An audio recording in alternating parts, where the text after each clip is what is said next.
The first warning came in the form of a tremor. A faint pulse of energy, like a whisper against the hull, that barely registered in the instruments of the HSS Argon Solace. But it was enough for Captain Isha Keldaris to glance up from her console, her sharp eyes narrowing. Something was wrong. The Argon Solace wasn't just any hospital ship, it was a Deathworlder hospital ship. A fact that meant as much to the ship's crew as the vast, uncharted depths of space. These were the same crew members who had witnessed a single human soldier single-handedly dismantle a force of enemy soldiers with nothing but a standard-issue rifle and a bulletproof vest. The same crew who had survived hostile planetary environments where even the native species would rather flee than face the brutal elements. The Solace was designed to not only survive, but thrive in the deadliest conditions in the galaxy.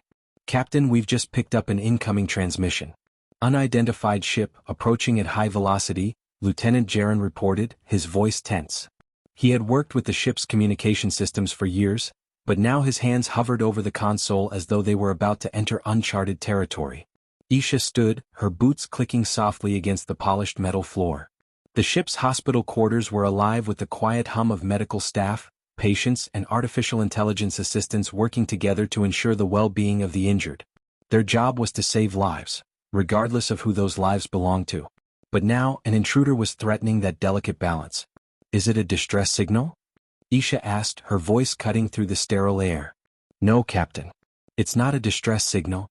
Jaron's voice shook with barely contained panic. "It's a warning. A direct hail from the ship." Isha's brows furrowed, her instincts kicking in. "A warning? From an unknown ship?" "Patch it through," she ordered, her tone unyielding. A holographic image shimmered to life before her. The transmission was garbled at first, static distorting the view. Then the static cleared to reveal a figure. A humanoid form, though elongated and shadowed, flickered into focus. The face that appeared on the screen was no face at all, only an array of shifting geometric shapes, like a mask in constant motion. "This is Commander Valis of the Dral Coalition," the figure spoke, its voice a blend of synthetic modulation and ancient command. "We've detected your ship's unusual readings, and we are here to assess the situation." Isha's pulse quickened. The Dral Coalition was an alliance of several species, known for their advanced technology and ruthless tactics. They were not known for diplomacy or compassion. The Solace's medical mission had, on occasion, crossed paths with the Coalition, but those interactions had always been distant. "Assess the situation?" Isha repeated, narrowing her eyes. "What exactly does that mean?" The figure on the screen paused for a moment as if considering her response. "We are making a tactical evaluation. Your vessel appears to be unarmed, but your systems are reading inconsistencies. Inexplicable power signatures.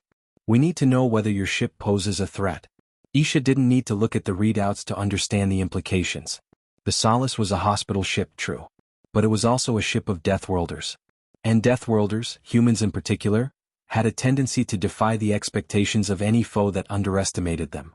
Before Isha could respond, a sudden burst of static crackled through the comm system, followed by a low, guttural growl. The sound reverberated through the ship's hull, as though something massive had just stirred within the confines of the Solace. "Something's wrong," Lieutenant Jaron muttered, his voice filled with dread. "We're getting a massive energy buildup from their ship, Captain. They're powering up weapons." Isha's eyes narrowed. "Do they think we're defenseless?" "They've got to be insane," Jaron replied. "They've never encountered a Deathworlder ship before." "I want all systems on full alert," Isha ordered, her voice sharp. "Give me the medical officers and all available security staff. No one is to leave their post until we know what we're dealing with." Before anyone could move, the communication screen flickered again. This time the figure's voice was colder, more insistent. "We are giving you one chance, human. Surrender your ship. Prepare to be boarded. You will not survive the attack if you do not comply." Isha's blood ran cold. The threat wasn't subtle, nor was it one made lightly. The Dral Coalition didn't make empty threats. But the captain of the Solace had one thing the Coalition couldn't possibly predict: a Deathworlder's resolve. "That's funny," Isha said, her lips curling into a predatory smile. "Because we don't plan on surrendering?" The transmission cut out abruptly, leaving the crew of the Solace in a stunned silence. Isha glanced at her officers, her expression hardening with the weight of her decision. "Prepare to engage," she said, her voice low and steady. "We're not running from this. We'll show them exactly what happens when you pick a fight with a Deathworlder." Hooks and stakes asterisk. The first section sets the stage by presenting the dilemma. The Solace, a hospital ship deceptively unarmed, is targeted by a highly dangerous and ruthless coalition. The reader is immediately thrust into the tension between the unknown threat and the crew's confidence in their own survival instincts.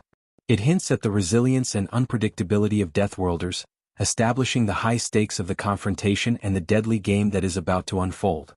The Solace's crew scrambled into action, moving with a practiced urgency honed over countless operations. Isha Keldaris stood at the helm of it all, her mind a blur of calculations, commands, and unspoken determination. Despite the imminent threat, there was no panic in her. Deathworlders didn't panic. They adapted. They survived. They fought. "Captain, we're detecting incoming fire." Lieutenant Jaren's voice was strained, the tension almost audible as his hands flew over the console. "Laser fire. Multiple energy signatures, fast." The ship shook suddenly, a sharp jolt that sent a ripple through the walls of the command deck. A few moments later, a guttural roar of plasma fire rang through the air, followed by the metallic screech of the Solace's outer hull absorbing the blast. The hospital ship's powerful shields absorbed most of the damage, but the impact sent a tremor through its corridors, causing sparks to fly from several consoles in the lower decks. "Damage report." Isha barked, her voice unwavering.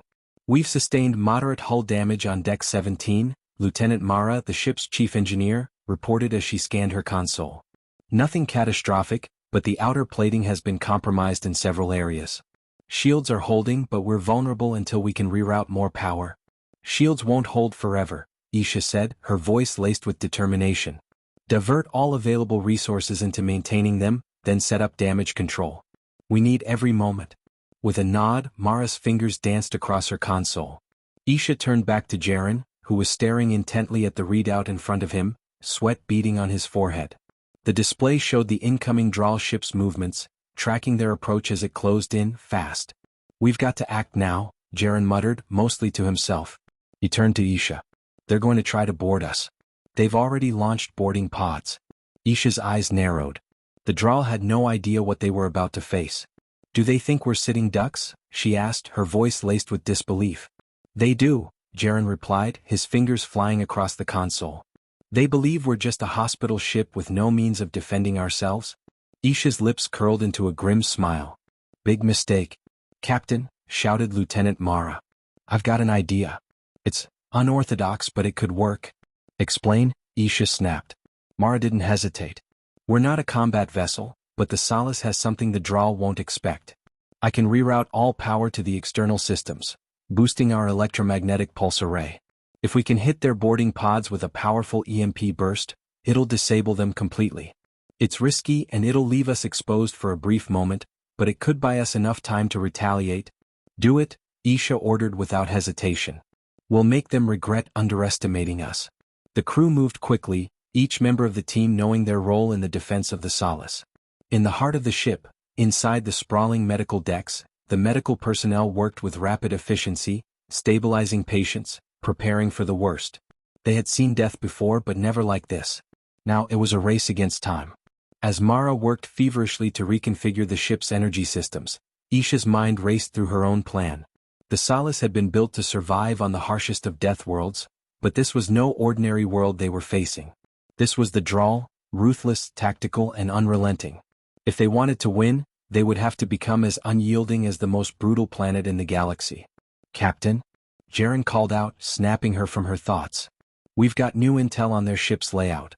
They're preparing for a full boarding assault. It's not just one or two pods, they're sending a full battalion." Isha's jaw clenched. A battalion? The Draal coalition was not known for their restraint, but this was beyond what she'd expected. If they thought a few pods would be enough, they were gravely mistaken. A battalion was meant to overwhelm, to crush. "Tell security to prepare for a ground fight," Isha said, her voice hardening. "And make sure the medical staff has what they need to keep our people alive. No one leaves their post," she added, staring at the screen where the enemy ship's readings flickered like a silent threat. "We hold the line." Meanwhile, on the enemy ship, Commander Vallis paced before a series of readouts, the ambient light flickering across his features as the ship continued its approach. The plan had been simple: disable the hospital ship, board it, and capture its crew for interrogation. But something about this mission had been nagging at him. His instincts, honed over centuries of warfare, told him that this would not be as easy as it seemed. Still, the Solace was unarmed, its reputation for pacifism known far and wide. There should have been no question of the outcome. "Are the pods ready?" Vallis asked, his voice cold, calculating. "Yes, Commander," his tactical officer replied. "We're launching the first wave of boarding pods now. We'll be on their ship in minutes." "And their defenses?" "Minimal. Their shields are holding, but we've calculated that a few strikes with our heavy firepower will breach them. Then we'll have our way." Vallis gave a curt nod, though his sharp eyes betrayed an unease he would not acknowledge. The Solace was a hospital ship, an unassuming target. But he had a bad feeling about this. He turned back to the view of the ship, watching as the distance between the two vessels closed. The Solace wasn't going anywhere, and neither was its crew. Back on the Solace, ***. Mara's hands flew over her console as she initiated the power reroute, sending a surge of energy into the electromagnetic pulse array. It was a gamble. If it failed, they would be completely exposed. The moment the EMP fired, their systems would be drained, vulnerable. But if it worked? EMP firing in 3, 1. Mara's voice was low, steady as she hit the final button. A burst of electromagnetic energy shot out from the Solace, visible as a flare of light against the black void of space. It surged toward the approaching Draal boarding pods, and for a heart-stopping moment, the crew held their breath. Then the pods went dark. One by one they lost their energy signatures, spinning out of control and drifting helplessly in space. A few exploded as internal systems overloaded, but most simply stopped, dead in their tracks. "We've disabled their boarding pods," Mara reported, her voice full of triumph. "But they're still coming?" "They won't get close," Isha said coldly. "Now we show them what happens when you attack a Deathworlder hospital ship." Hooks and stakes ***. The second section deepens the tension as the Solace crew fights back with every resource at their disposal. The Draal's overwhelming numbers are met with an unexpected technological defense, an electromagnetic pulse, that disables the boarding pods and buys the Solace some time. However, the stakes remain high, with a Draal battalion preparing to board and the ship still vulnerable. The section raises the stakes, leaving the reader wondering whether the Solace can withstand the coming assault, and what deadly secrets it holds within. The Solace's hull groaned as another blast from the Draal ship's weapons raked across its shields. This time the shields held, but only just. The pulse of energy reverberated through the ship's frame, sending a wave of tension through every crew member aboard. The momentary loss of balance was enough to rattle anyone, but for those who had been trained in the brutal environments of death worlds, it was a mere inconvenience. Isha Keldaris stood unwavering, watching the tactical displays with a quiet intensity. Each pulse of fire from the enemy ship was a reminder of how little time they had. Their initial gambit, the EMP, had been successful, but the Draal were not the type to give up easily. "Captain," Lieutenant Jaren called, his voice taut with concern. "We've got another set of enemy signatures on approach. They're launching personnel pods directly toward our medical bays." "Of course they are," Isha muttered, more to herself than anyone else. The medical bays were the heart of the Solace, and it seemed that the Draal had come to eliminate not just the crew but the ship's very purpose. She glanced over at Lieutenant Mara, who had been working non-stop to stabilize the ship's systems. The rerouting of energy had helped, but it had left them dangerously vulnerable. If the Draal succeeded in boarding, every crew member would be forced to fight with everything they had. "Is the secondary EMP array still functional?" Isha asked, her voice low and determined. "It's operational," Mara confirmed. "We can fire again, but we're already down to 40% power. I can't guarantee it'll have the same effect twice." "Then we'll need to be ready," Isha said, locking eyes with her officers. "We won't let them board without a fight." Meanwhile, aboard the Draal ship, Commander Vallis watched the disabled boarding pods with grim satisfaction. He had underestimated the Solace's defenses, but now it was time to correct that mistake. His tactical officer had already begun preparations for an alternative approach. "They're not going to make it easy," Vallis said quietly, eyes narrowed as he stared at the holographic projection of the Solace. "Initiate Plan B, send the assault team directly through the main hull breach." The tactical officer hesitated for a brief moment, a flicker of doubt passing through his expression. "Commander, the ship is still fully operational. We risk exposing our entire team to fire from their remaining defenses." Vallis's gaze sharpened. "We don't have time to waste. They've crippled our boarding pods, and their medical staff is a greater threat than we realized. We'll force them to the ground. Deploy the team now." Back on the Solace. The ship's medical bays had been placed on high alert, with security officers scattered throughout the halls. The majority of the crew's training, however, was focused on saving lives, not combat. But now the lines had blurred. Those who could fight had armed themselves, and those who couldn't had fortified the medical wards, ready to protect the injured and helpless from whatever came through the door. Isha stood in the command center watching the chaos unfold. The Draal had changed tactics. Instead of sending more pods, they had opted to assault the ship directly, using their advanced technology to breach the hull and initiate an incursion. "Captain, they've broken through Deck 12, Lieutenant Mara reported, her voice strained. "Hull breach detected. Exterior shields are failing in that section. Redirect all available power to Deck 12. Isha barked, already anticipating the worst. "Lock down that sector and send security teams immediately." The sensors flashed with red alerts as the hull in Deck 12 gave way, the metal screeching as if in pain. For a moment, the ship held its breath. Then, as if in response to the enemy's arrogance, the Solace's counterattack began. The secondary EMP array activated, sending a burst of energy cascading toward the breach, but this time the impact wasn't as devastating. The Draal had anticipated it, adjusting their technology to prevent a repeat of their earlier defeat. Still, the pulse was enough to slow their entry, and for a few precious moments the crew had a reprieve. But then the air in the corridors began to shift. It was a subtle change, but it was enough to make Isha's spine stiffen. The hairs on the back of her neck stood on end. The Draal were using their own methods now, their boarding teams spreading throughout the ship, moving with unnatural precision. "Security status?" Isha ordered. "Engagement has begun, Captain." Lieutenant Elric, the head of security, responded through the comms. His voice was filled with barely contained aggression. "We're holding our ground in the corridors, but they're pushing hard. We need reinforcements." "On my way," Isha said, already moving toward the hatch that led to the nearest deck. "Stay strong, Lieutenant. We're coming." As she rushed through the narrow, sterile halls of the Solace, Isha could hear the first sound of conflict.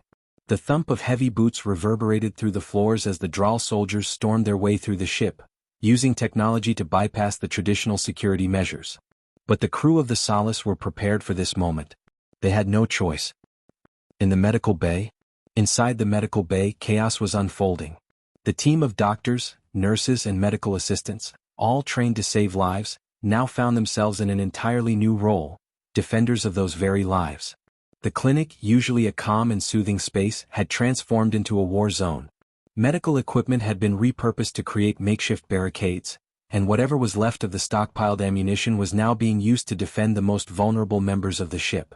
Dr. Elira Tan, the chief medical officer, moved swiftly through the hall, her hands steady despite the tension.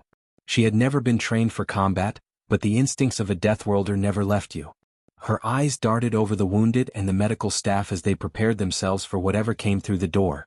"Stay focused," Elira shouted as a nearby nurse worked frantically to stabilize a patient. "If we keep the corridors clear, we can buy the captain enough time to regroup. Do not let them through." The staff nodded, determination hardening their expressions. They had one job: survive and keep their patients alive. There was no other option. Back on the Draal ship, Commander Valis watched the scene unfold on his ship's tactical display. The Solace was fighting back harder than he'd expected, but he remained confident. The battle would be over soon. They had overwhelmed the ship's defenses, and once they captured the bridge, the hospital ship would be theirs. "Send in the heavy assault squads," he ordered. "No more playing around." As the assault squads were deployed, Valis's thoughts turned to what he could learn from this encounter. The Solace had a surprising amount of resilience, but it was only a matter of time before the superior forces of the Draal overwhelmed them. He would not allow a handful of humans, Deathworlders, if you could even call them that, to stand in his way. Hooks and stakes *. In this section, the conflict escalates as the Draal launch a direct assault on the Solace. The ship is forced into a brutal fight for survival, with the medical staff becoming unwilling combatants in a desperate struggle. The stakes grow higher as the Draal push deeper into the ship, aiming for the bridge. Isha and her crew must rely on their resilience, their ingenuity, and their deadly instincts to hold the line. The section emphasizes the balance between preserving life and protecting the ship, with the Deathworlders forced into a fight they never asked for. The air inside the Solace's medical bay was thick with tension. Every second felt like an eternity as the distant sound of drawl boots echoed through the narrow, metallic hallways. The security forces had done their best to fortify the lower decks, but the relentless assault by the drawl was beginning to overwhelm the crew. Reinforcements were sparse, and every blast from the drawl's advanced weaponry chipped away at the Solace's defenses. "Captain," Lieutenant Jaren's voice crackled over the comms, tight with urgency. "The drawl have breached Deck 4 and are moving toward the bridge. We've lost most of our secondary defenses." Isha's heart clenched. "The bridge. The heart of the ship." "I'm on my way," she responded without hesitation, her boots echoing as she sprinted through the corridors, her mind sharp, focused, and relentless. As Isha approached the bridge, the sounds of combat grew louder. The Solace was no longer a hospital ship, it was a fortress, its crew fighting to defend their own. She pushed the doors open and entered the bridge, where the remaining officers were entrenched behind hastily set up barricades. "Report." Isha snapped, eyes sweeping over the scene. "We've held them off longer than we expected, Captain," Lieutenant Mara said, her voice steady but strained. "But they're coming in full force now. We've lost communication with decks 5 through 10. They've completely bypassed the lower sections, and their heavy assault units are closing in. We need to act fast." Isha didn't flinch. "How much power do we have left for our EMP array?" "Not enough to disable them entirely," Mara replied.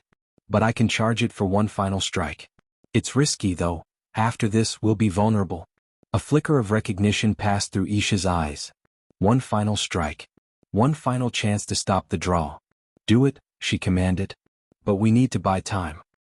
Meanwhile, aboard the draw ship, Commander Vallis stood at the front of his assault team, eyes fixed on the main display showing the steady approach of his soldiers. He had underestimated the Solace before, but now the hospital ship was nearly broken. It would soon be his and he would have the answers he needed. The Solace's crew had fought valiantly, but they were no match for the overwhelming force of the draw. "Prepare for boarding," Vallis ordered, his voice icy. "We move as soon as the breach is complete. No mercy." Back on the Solace. ***. Isha stood at the helm, her fingers clenched around the console. The Solace was battered but not broken. Her crew had fought with the ferocity of their home worlds, and they had not yet given up. But time was running out. The draw were almost at the bridge.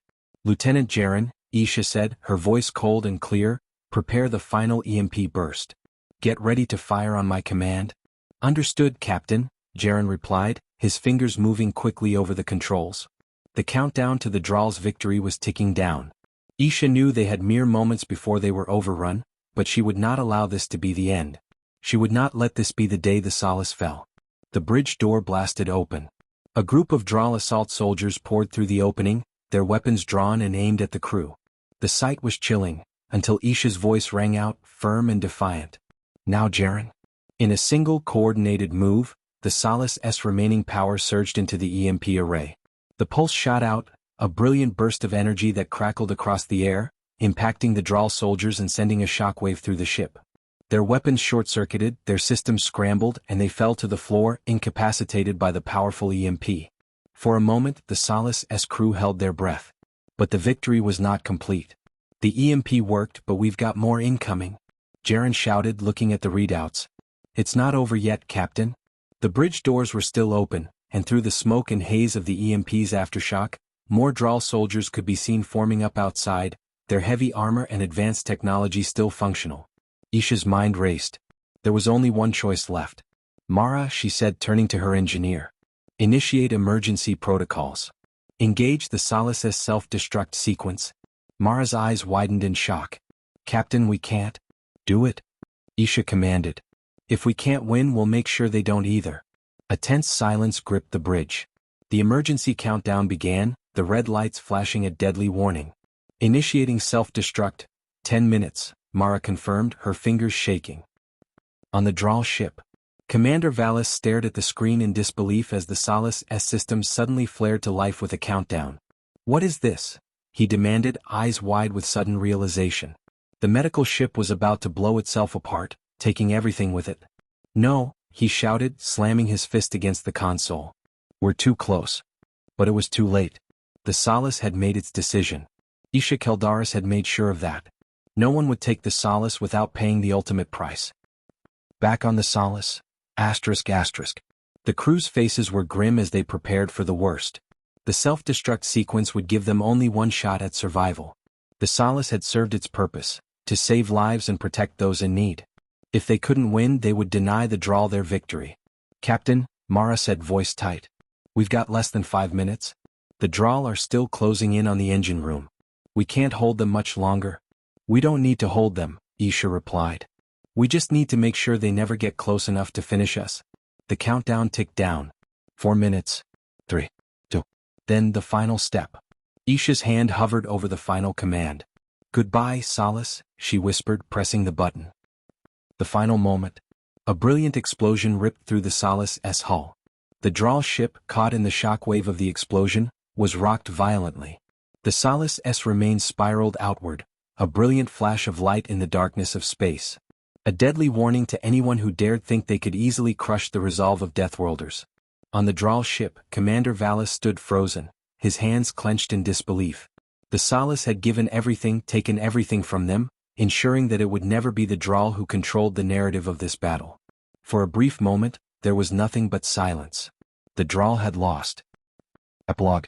The Solace was gone, its ashes scattered across the cold vacuum of space. But the legacy of the crew lived on. They had fought not just for their ship, but for every life they had saved, for every person they had healed. And in the end, it wasn't just the Drawl who had learned a lesson. The universe had learned, never underestimate a Deathworlder.